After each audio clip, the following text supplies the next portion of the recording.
On this cold December morning, dozens of married couples from all over Iran have come to the Royan Institute for Reproductive Biomedicine in Tehran seeking help. They're trying to have children, but for most of these couples, the technology and services available in the smaller cities have failed them. The Royan Institute may be their last hope. Few people understand this better than Dr. Reza Omani Samani, the Institute's spokesperson. And also the risk of divorce. Even we had divorce because of just infertility and there is no child.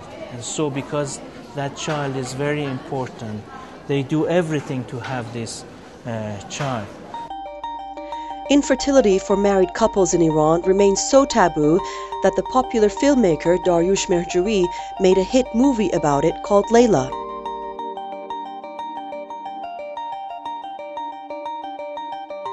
In the women's waiting room, to which Press TV had exclusive access, no Iranian patient would speak on camera. This young Iraqi woman has traveled with her family from Basra to seek treatment. May God bless me with a baby. Girl or boy, it doesn't matter. Whatever He grants me is a blessing. The Royan Institute has a 40% success rate, and most couples are able to conceive less than 3 months after beginning treatment. Those figures are comparable to fertility clinics in Western nations. In fact, the Institute, which is involved in stem cell technology and regenerative medicine, is considered among the most advanced biomedical research centers in the entire Middle East. Dr. Samani thinks he knows why. In Islamic countries, these procedures are forbidden. Just in Iran we can do it.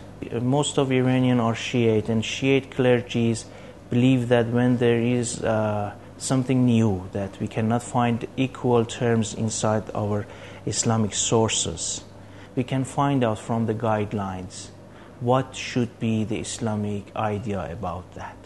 But in Sunni countries, it is different. When they could not find something to accept a procedure, they call it forbidden, haram. Royan may well have an advantage also on even some Western nations in certain areas of genetic research. That's because Iran's laws are governed by Shiite tradition, which allows for liberal interpretation on the beginning of human life. The Catholic, they consider conception as a human. So the first cell, we call it zygote, is a human upon Catholics. So they cannot touch it. They cannot do the research on it because it is like destroying human. In some countries like Italy and in Germany, working on human embryo is forbidden. They cannot touch embryo, they cannot separate the cells, they cannot do anything on embryo. So embryonic stem cell research also is forbidden there, or cloning research is forbidden there. Royan's success in fertility treatment inside its clinics is due in large part to the advanced research it conducts in its labs on cloning.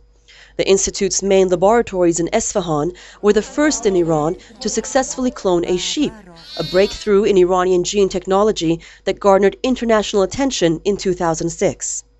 The cloning is just a setup of our research because we are continuing the reproductive cloning for making transgenic animals in the future. Those transgenic animals will one day provide the raw materials for life-saving therapies, including insulin-producing cells, which will remove the need for diabetics to inject themselves each day. But Dr. Samani has his sights set on even greater medical breakthroughs. Okay. We are working on spinal cord injury. So far we have been successful on rats. 100%. The rat, after injecting the stem cells inside the spinal cord, totally cured and can walk. We are dreaming for the future that we can cure the spinal cord injury, and we are not too far from that point. The most exciting part of our work is when we extract RNA from the cells and are actually able to transform stem cells into nerves.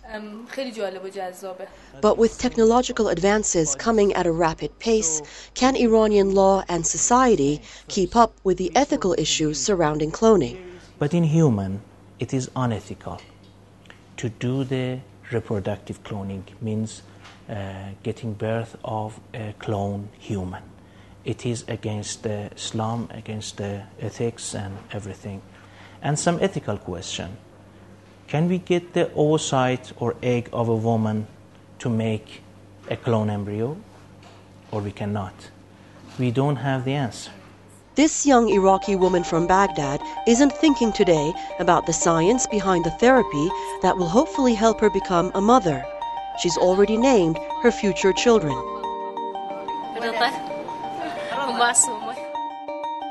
Reza or Masume. This is Mona Rabi reporting for Iran.